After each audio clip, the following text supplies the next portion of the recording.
전능하사 천지를 만드신 하나님 아버지를 내가 믿사오며 그 외아들 우리 주 예수 그리스도를 믿사오니 이는 성령으로 잉태하사 동정녀 마리아에게 나시고 본디오 빌라도에게 고난을 받으사 십자가에 못 박혀 죽으시고 장사한 지 사흘 만에 죽은 자 가운데서 다시 살아나시며 하늘에 오르사 전능하신 하나님 우편에 앉아 계시다가 저리로서 산 자와 죽은 자를 심판하러 오시리라. 성령을 믿사오며 거룩한 공회와 성도가 서로 교통하는 것과 죄를 사하여 주시는 것과 몸이 다시 사는 것과 영원히 사는 것을 믿사옵나이다. 아멘.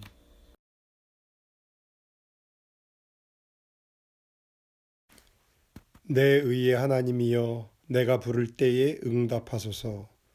곤란 중에 나를 너그럽게 하셨사오니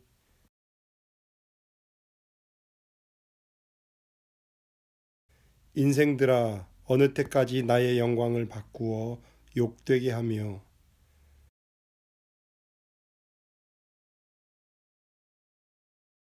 여호와께서 자기를 위하여 경건한 자를 택하신 줄을 너희가 알지어다.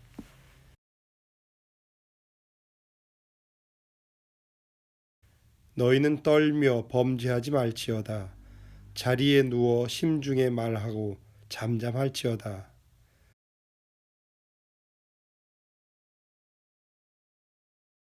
여러 사람의 말이 우리에게 선을 보일 자 누구뇨 하오니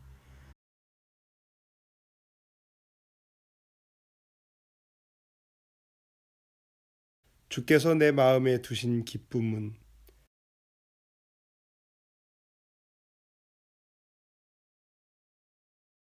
내가 평안히 눕고 자기도 하리니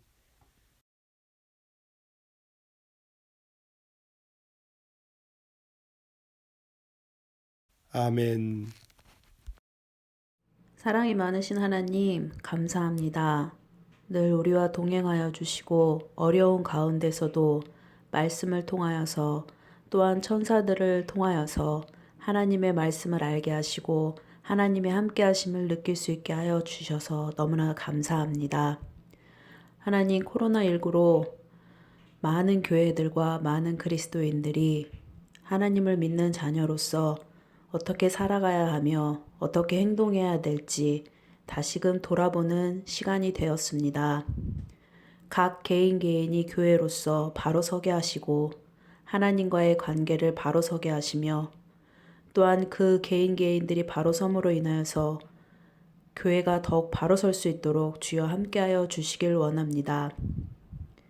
어려운 가운데서도 주님만 바라보며 나아갈 수 있는 우리 성도들 되게 하여 주시옵시고 우리 성도들 각 기도와 가정에 함께 하셔서 정말 하나님의 임재하심과 늘 동행하심이 함께 하기를 원합니다. 아픈 형제들 있습니다. 하나님, 주님께서 위로하여 주시고 치유하여 주시고 함께하여 주셔서 예전보다 더욱 건강한 모습으로 뛸 수 있게 하여 주시옵시고 우리가 함께 중보기도 함으로 서로 하나님의 사랑을 나누며 하나님께 더욱 간절히 기도할 수 있도록 함께하여 주시길 원합니다. 우리의 자녀들이 하나님 앞에서 바로 서며 하나님과 만날 수 있게 되기를 원합니다. 그리하여서 삶을 살 때에 하나님과 동행하는 삶을 살 수 있는 우리 자녀들 되게 도와주시옵시고 또한 우리 성도들 모두 붙잡아 주시길 원합니다. 목사님과 사모님 또한 성도들 모두들 하나님께서 함께 하셔서 우리 참 좋은 교회가 더욱 복된 교회가 되게 하여 주시옵시고 건강한 모습으로 다시 만나 함께 예배드리며 함께 하나님께 영광 돌릴 수 있는 참 좋은 교회가 되어지길 원합니다. 하나님, 우리를 사랑하여 주심을 너무나도 감사를 드립니다. 하나님, 오늘 예배 위에 함께하여 주시옵시고 말씀을 통하여서 우리가 더욱 굳건히 서게 하시고 말씀을 통하여서 하나님께 나아가게 하시고 말씀을 통하여서 하나님을 나타나게 하시고 말씀을 통하여서 우리가 더욱더 그리스도인으로서 바로 설 수 있도록 하나님 함께하여 주시옵소서. 말씀을 들을 때에 아멘으로 화답하게 하시고 하나님 이 시간 우리 모든 성도 한 사람 한 사람과 함께하여 주셔서 정말 복되고 하나님 기뻐하시는 예배가 되어지길 원합니다. 예수님의 이름으로 기도드렸습니다. 아멘.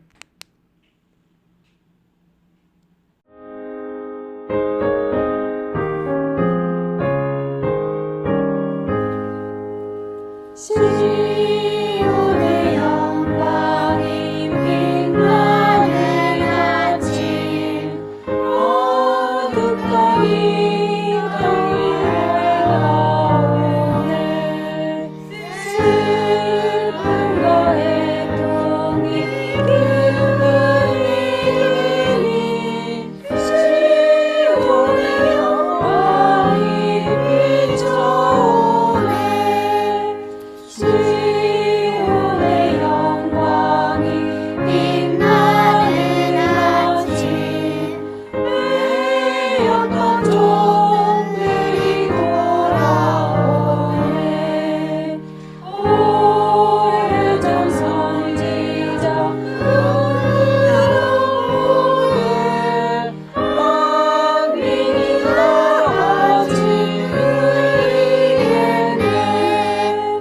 보아라 하냐에 앞서다 피고 안락한 시냇물을 넣으네 이 산과 저 산이 마주쳐 울려 주 예수 은총을 찬송하네 땅들아 바다야 많은 섬들아 찬양을 주님께 드리려라 싸움과 재앙이 가득한 땅에 찬송이 하늘에 사무치네 아멘.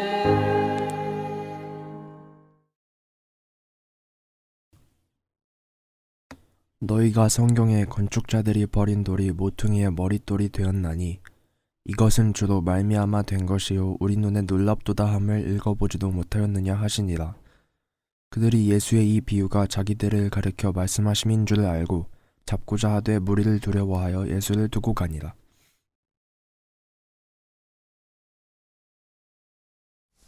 마가복음 12장은 성전 논쟁에 관한 사건인데 이 사건은 마가복음 11장 27절에서부터 시작됩니다. 예수께서 다시 예루살렘에 올라가시고 성전에 들어가셔서 거니실 때 대제사장들과 서기관들 그리고 장로들이 예수님께 와서 질문하기를 무슨 권위로 이런 일을 행하십니까? 누가 당신에게 이런 일을 할 권위를 부여했습니까? 라고 말싸움을 걸어왔습니다. 이에 예수께서 대답하시기를 나도 여러분들에게 질문할 것이 있습니다. 여러분들은 세례 요한의 세례가 하늘로부터 나온 것이라고 생각하십니까? 아니면 사람들로부터 나온 것이라 생각하십니까? 그에 대한 답변을 하신다면은 나도 여러분들에게 이 권세가 어디로부터 나온 것인가 말하겠습니다. 이것은 예수님께서 예루살렘에 올라오신 지 3일째 무화과 나무가 뿌리로부터 마른 그 당일 있었던 일입니다.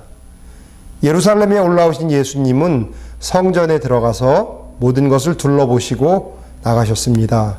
그리고 그 다음날 무화과 나무가 열매 없음을 보고 열매 없는 무화과 나무를 향해 저주하시고 성전으로 들어오신 후 성전 정결, 성전 정화를 하셨습니다. 그리고 다시 성전에서 나가시고 그 다음날 무화과 나무가 뿌리로부터 말라 있었던 것을 보고 성전에 다시 들어오셔서 거니실 때 발생한 사건입니다. 말씀드린 것처럼 대제사장들과 서기관들과 장로들은 예수님께 무슨 권위로, 누가 당신에게 이런 권위를? 이라는 질문으로 말싸움을 걸었던 것입니다. 마가복음 12장은 그때 있었던 논쟁의 내용입니다. 논쟁의 내용에 대해서는 이하에서 다시 말씀을 드리겠는데요. 예수님은 논쟁을 마치시고 성전을 떠나가셨습니다. 그리고 다시는 성전에 들어가지 않으셨습니다. 예수님께서 성전을 떠나가실 때 한 제자가 예수님께 묻습니다. 이 돌들이 어떠하며 이 건물은 어떠하겠습니까? 그런데요, 이 질문은 예수님의 논쟁이 얼마나 충격적이었는지를 드러내는 단서이므로 제가 다른 역본을 통해서 더 소개해 드리겠습니다. 쉬운 성경은 이렇게 번역했습니다. 선생님 보십시오. 정말 아름다운 돌이지요? 정말 아름다운 건축이지요? 현대인의 성경입니다. 선생님 이것 좀 보십시오. 굉장한 돌이지요? 얼마나 훌륭한 건축입니까? 공동번역 성경은 이렇게 번역했습니다. 선생님 저것 보십시오. 저 돌이며 건물이며 얼마나 웅장하고 볼만합니까? 지금은 무너져 흔적만 남아있지만 이 건물은 보는 사람 누구라도 감탄할 만큼 대단했고 굉장했고 아름다웠고 견고하고 훌륭한 건축물이었습니다. 이 돌들과 이 건물들이 어떻게 되지요? 라고 묻는 제자에게 예수님은 이 큰 건물이 돌 하나도 돌 위에 남지 않고 다 무너질 것이다 라고 말씀하셨습니다. 이것이 예수님의 성전 논쟁의 결론입니다. 마가복음 12장은 그러한 내용입니다. 그런데 이 말씀이 말을 듣는 사람들에게 얼마나 말 같지 않은 말이었는지, 얼마나 황당하게 들렸는지는 요한복음에서 이 말을 들은 사람들이 보인 반응을 통해서 말씀을 드리겠습니다. 듣는 사람들이 어떠한 느낌으로 예수님 말씀을 들었는지 그들의 반응을 한번 여러분 느껴보시기 바랍니다. 요한복음 2장 18절부터입니다. 유대인들은 예수님께 당신은 당신에게 이런 일들을 행할 권리가 있다는 것을 증명할 무슨 표적을 행할 수 있습니까? 하고 물었습니다. 예수님께서는 이 성전을 허물어라. 그러면 내가 3일 만에 이것을 다시 세우겠다. 라고 말씀하셨습니다. 그러자 유대인들은 이 성전을 건축하는데 46년이나 걸렸습니다. 그런데 당신이 3일 만에 이 성전을 다시 세운다고요? 라며 반문한 것입니다. 물론 3일 만에 다시 세울 성전이란 예수님 자신을 가리키는 것입니다. 죽은 자 가운데 3일 만에 다시 살아나실 것, 그것을 말씀하신 것입니다. 그러나 이 말을 듣고 있는 현장의 사람들에게는 46년 동안 건축된 이 성전을 허물고 3일 만에 짓는다고요? 그것이 당신에게 당신이 행한 여러 가지 일들의 권위의 증거라고요? 말이 되는 소리를 하고 계시죠? 라는 그런 의미의 대화였던 것입니다.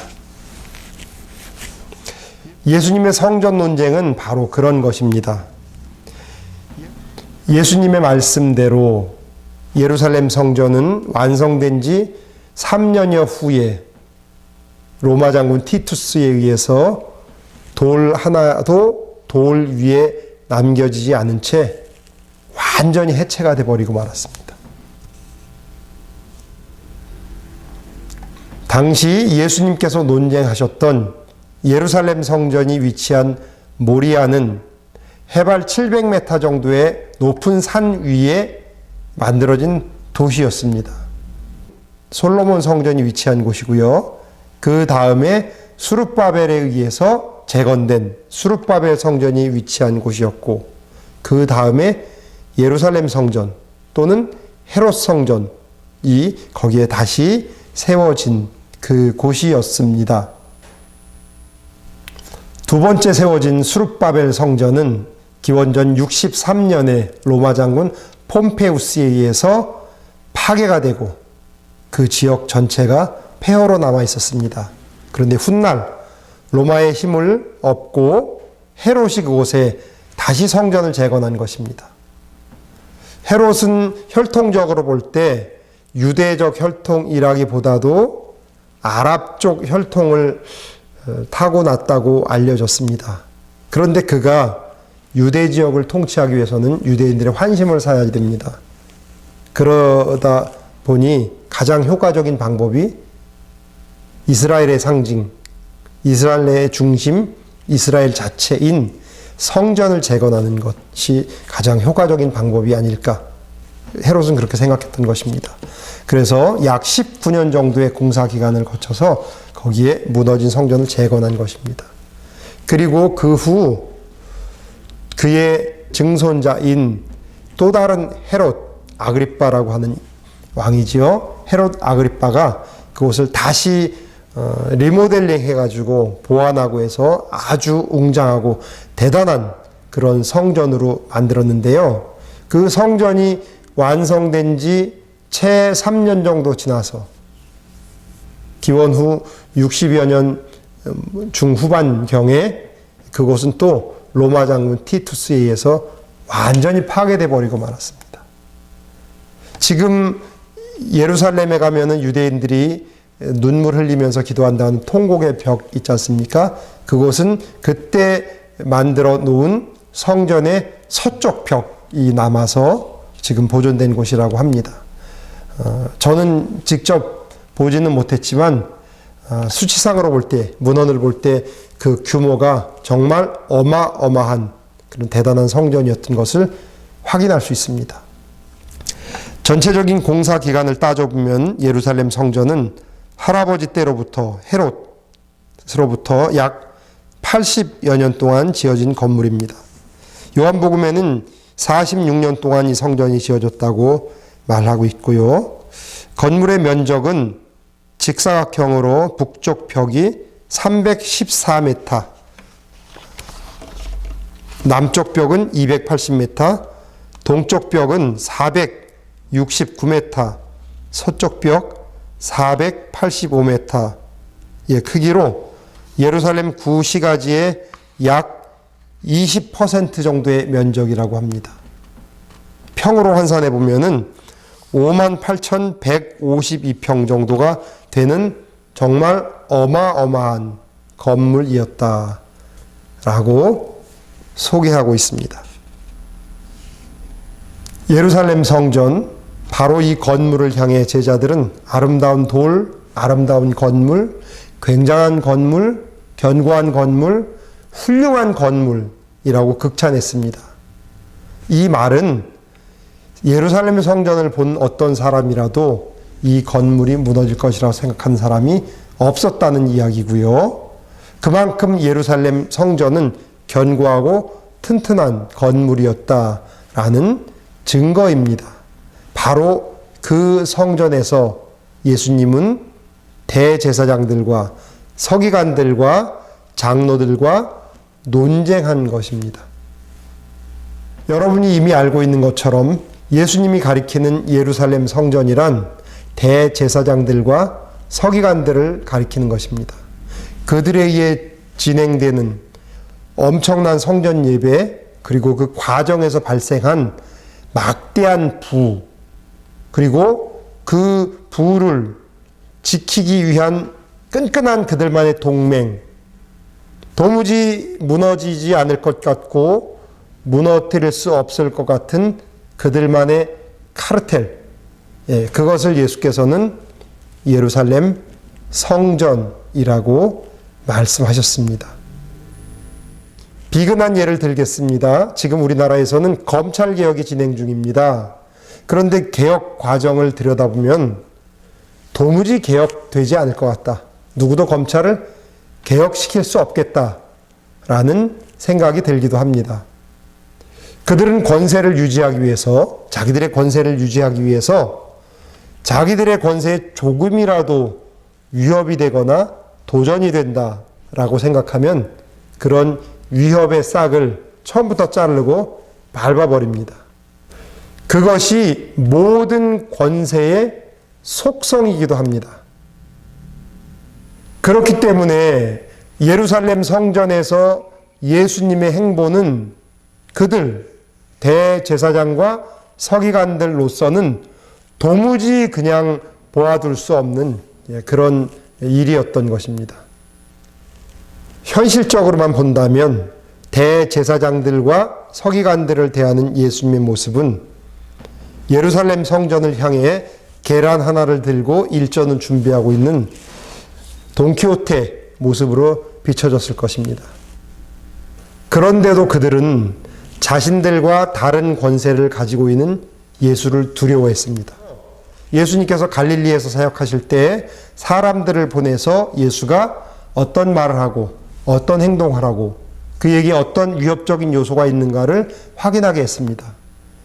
그리고 예수님께서 예루살렘을 오셨을 때 베다니에서 나사로가 죽었을 때 그리고 그 죽은 나사로를 예수께서 살려주셨을 때 그들은 예수를 죽이자라고 결의했다라고 성경은 말하고 있습니다.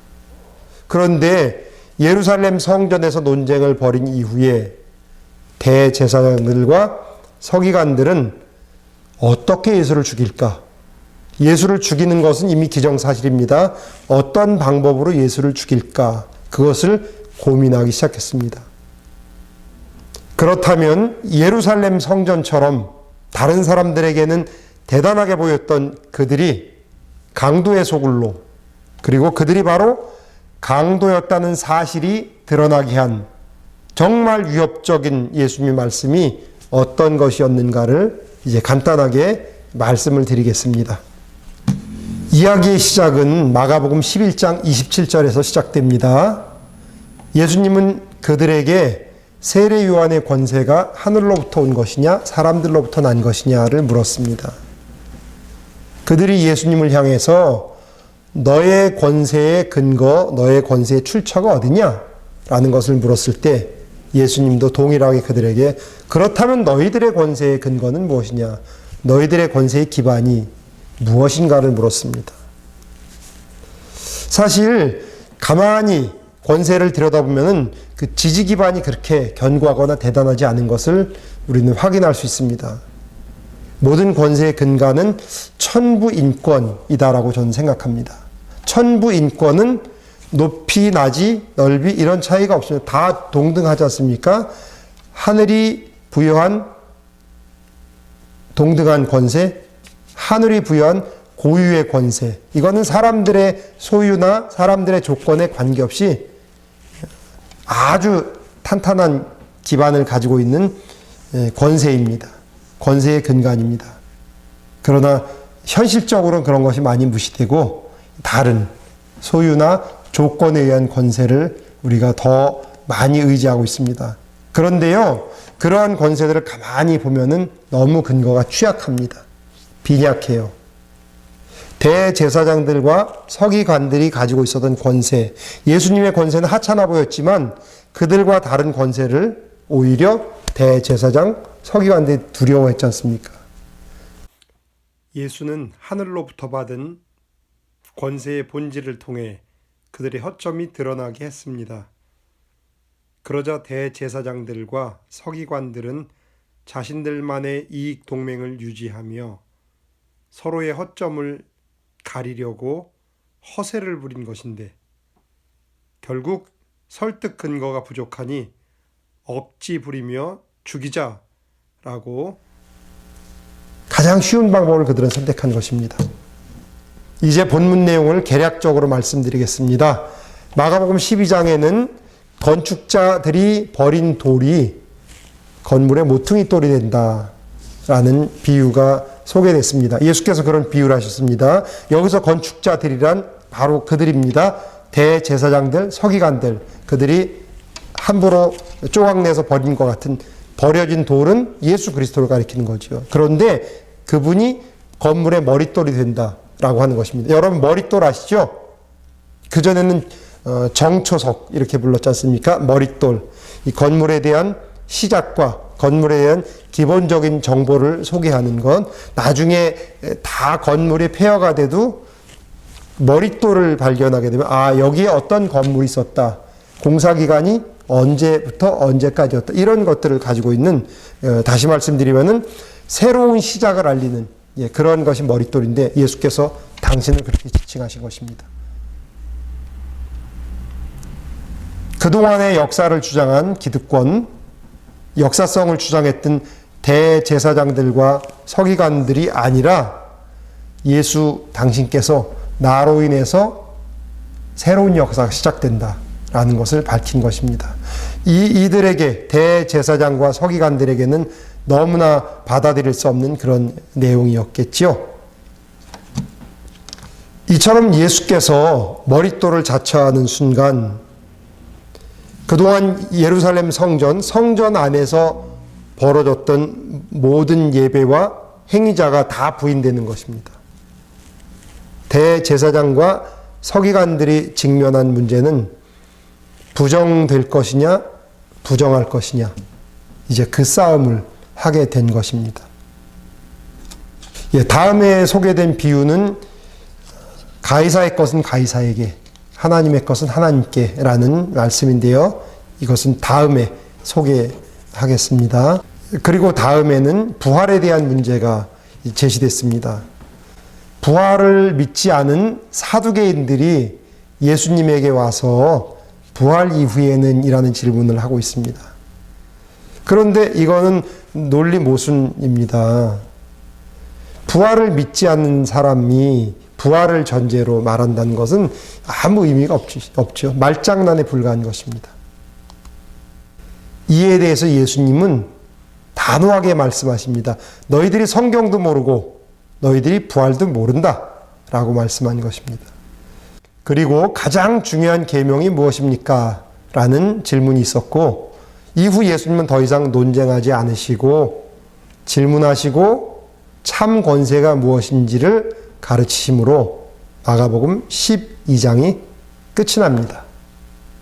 예수님은 건축자들이 버린 돌이 건물 모퉁이의 머릿돌이 됐다라고 말씀하셨습니다.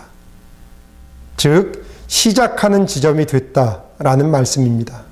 그동안 모든 시작은 대제사장으로부터 서기관들로부터 예루살렘 성전으로부터였습니다. 그런데 오늘 예수님은 그 시작 지점을 바로 예수 당신으로부터라고 시작점, 시작의 기준점을 옮겨 놓으신 것입니다. 그런데요, 이것을 받아들이려면 전제돼야 될 것이 있습니다. 마음이 새로워지지 않으면, 새로운 마음을 갖지 않으면은 도무지 이것은 받아들일 수 없는 내용입니다. 그리고 역사는 예수의 주장이 옳다라고 증명했습니다. 오늘도 우리 안에 계신 성령님은 예수가 머릿돌이다라고 증명하고 우리들도 여러분들도 머리돌들이다라고 증명하고 있습니다. 그 말씀을 믿으시고 모든 것이 여러분들로부터 시작된다라는 주님의 말씀을 믿으시기를 주님의 이름으로 축원드립니다. 아멘.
품 안에 살리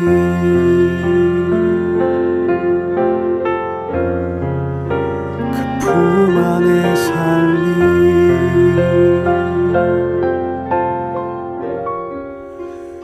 그 품 안에 살리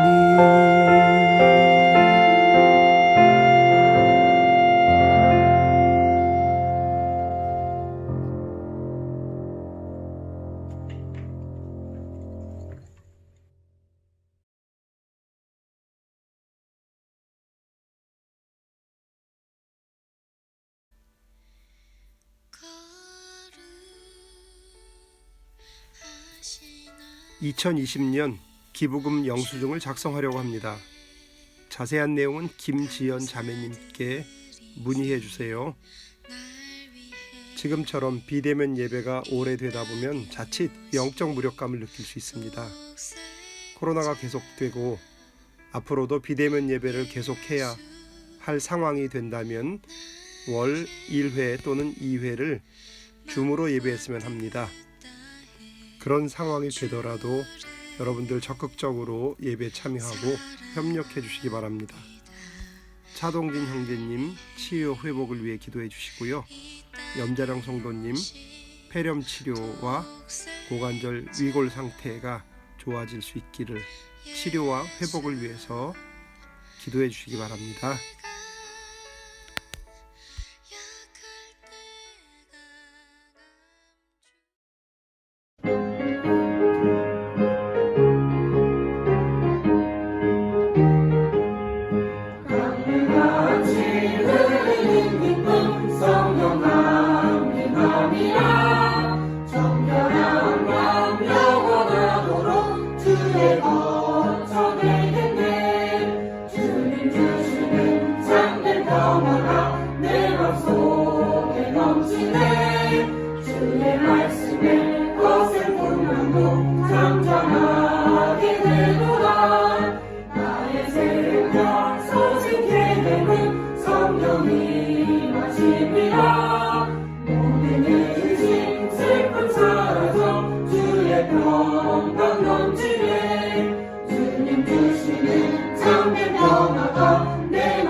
주의 말씀에 거센 풍랑도 잠잠하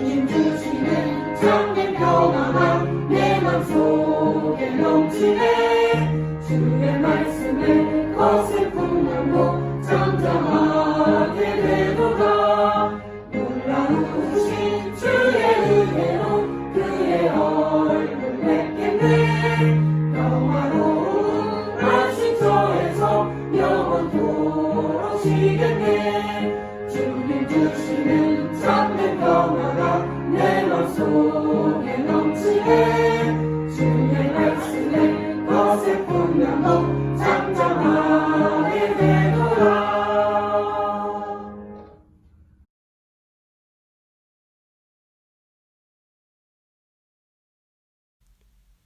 우리 주 예수 그리스도의 은혜와 하나님의 사랑과 성령의 교통하심이 이 시간도 질고로 인하여서 고통 속에 있는 모든 환우들 위에 그리고 소외되고 빈자 위에 이제로부터 영원토록 함께 하시기를 간절히 축원하옵나이다.